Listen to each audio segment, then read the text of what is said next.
Number 29.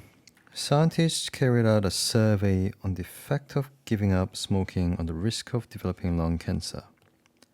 The results are shown in the graph.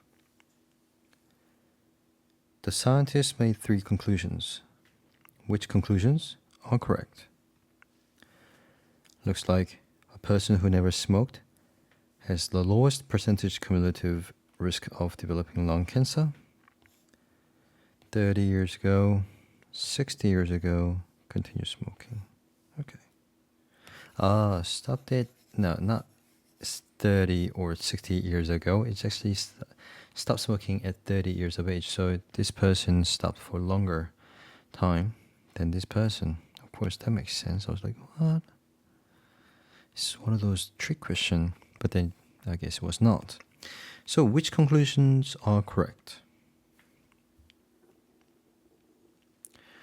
Looks like, okay, let's look at number 1. Stopping smoking reduces the risk of developing lung cancer. Yes, it definitely shows that. Age increases the risk of lung cancer for smokers and non-smokers.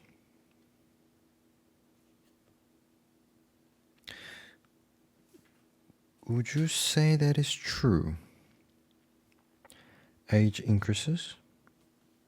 Yeah, because you can actually see a slight increase. Definite increase in there, in those two, and slight increase in these two as well. So, yes. Number 3, the earlier people stop smoking, the lower the risk. Yes.